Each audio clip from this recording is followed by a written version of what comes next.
कृष्णाय वासुदेवाय हरे परमात्मने प्रणतक्लेशनाशाय गोविंदाय नमो नमः। बोलो कृष्ण कन्हैया लाल की जय। सभी प्रभु प्रेमियों को मेरा प्यार भरा राधे राधे। आज हम चर्चा करेंगे कृष्ण जन्माष्टमी महोत्सव की। कई लोगों के मन में संदेह है कि 6 को जन्माष्टमी मनाएं या कृष्ण 7 तारीख को जन्माष्टमी मनाएं, तो इस विषय पे भी हम चर्चा करेंगे। और जन्माष्टमी का व्रत सनातनियों को क्यों रखना चाहिए, पूरा व्रत क्यों रखना चाहिए, क्या इसका फल है, कई विषयों में कई पुराणों के प्रमाण को लेकर मैं आप सबके सामने प्रस्तुत हूं। तो आप सबको एक प्रॉमिस करना है। सबसे पहला प्रॉमिस कि इस वीडियो को पूरा सुने।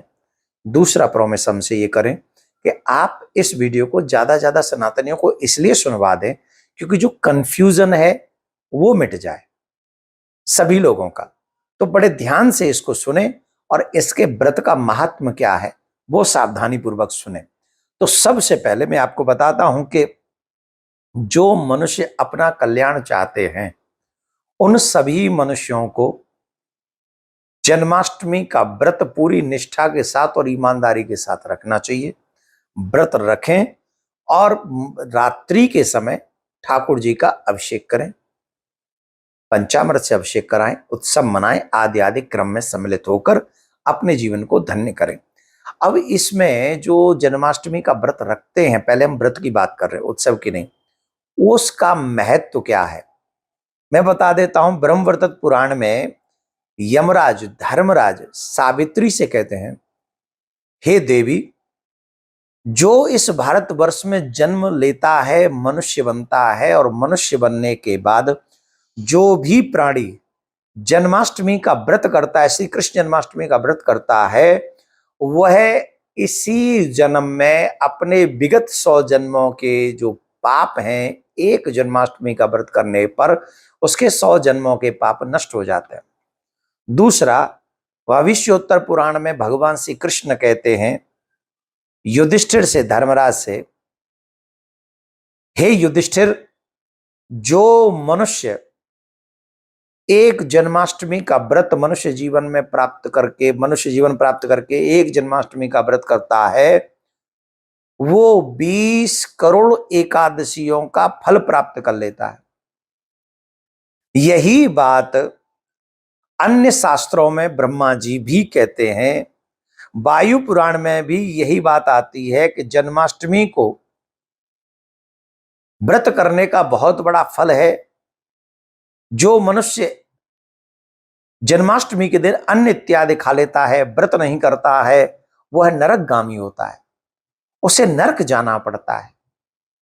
और जो मनुष्य एक जन्माष्टमी का जो व्रत करता है उस मनुष्य की 21 पीढ़ियां तर जाती हैं। 21 पीढ़ियां तार लेता है, वो अपने कुल की 21 पीढ़ियों को तार लेता है। इतना बड़ा एकादशी का महात्मा है।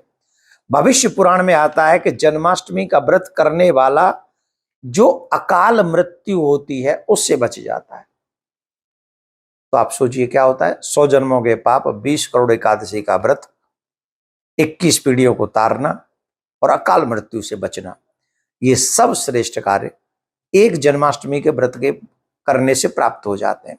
तो मैं आप सभी से एक आग्रह करूंगा कि आप लोग सभी देवी देवता जो भी इसको सुन रहे हैं, आप भी जन्माष्टमी का व्रत करें, अपने बच्चों से भी करवाएं, पूरा उत्साह मनाएं, उत्सव मनाएं। जन्माष्टमी कब है पहली बात तो सुन ले कि सूर्य उदय के साथ जो तिथि लगती है हमारे यहाँ वैष्णव लोग उसको मनाते हैं। तो प्रारंभ तो हो रही है पहले ही, 6 तारीख को जन्माष्टमी प्रारंभ हो रही है, लेकिन सूर्य उदय के साथ आ नहीं रही है। और 7 तारीख को वो जो जन्माष्टमी है वो 7 तारीख को शाम 4 बजे तक जा रही है, अष्टमी जो जा रही है। तो इसलिए हम लोग 7 तारीख को ही जन्माष्टमी महोत्सव बड़ी धूमधाम से मनाएंगे। प्रिया कांजू के मंदिर में 7 तारीख को ही जन्माष्टमी महोत्सव मनाया जाएगा। तो जो मनुष्य व्रत करते हैं उन्हें क्या करना चाहिए, उन्हें नमक नहीं खाना चाहिए, उन्हें अन्न नहीं खाना चाहिए। अगर आप रह सकें तो जल पी के, दूध पी के, जूस पी के आदि रहें।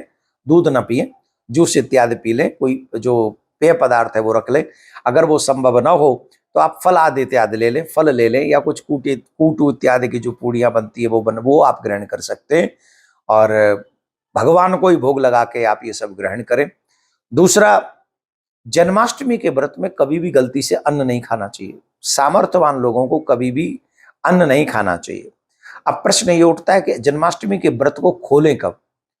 उत्तम विधा यही है, श्रेष्ठ विधा यही है कि सूर्य उदय हो जाने पर दूसरे दिन हमें वो व्रत खोलना चाहिए। कई लोग प्रसाद लेकर 12 बजे के बाद, जन्माष्टमी के 12 बजे के बाद में वो खोल लेते हैं, लेकिन उत्तम विधा यही है कि सूर्य उदय जब हो जाए उसके बाद नेक्स्ट डे हमें वो व्रत खोलना चाहिए।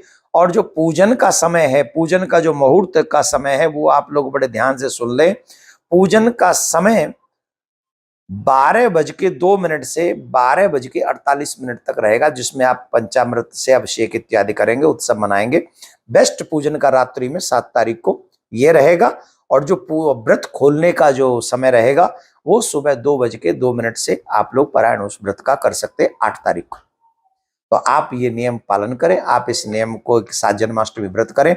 मैं भगवान से, प्रज्ञा कांजू से प्रार्थना करता हूँ, कन्हैयालाल से प्रार्थना करता हूँ, आपके घर में जन्माष्टमी महोत्सव के साथ रिद्धि सिद्धि भक्ति ज्ञान वैराग्य माँ लक्ष्मी की कृपा बरसे और कन्हैया आपके ऊपर खूब, लाला आपके ऊपर खूब चकाचक कृपा करे। राधे राधे।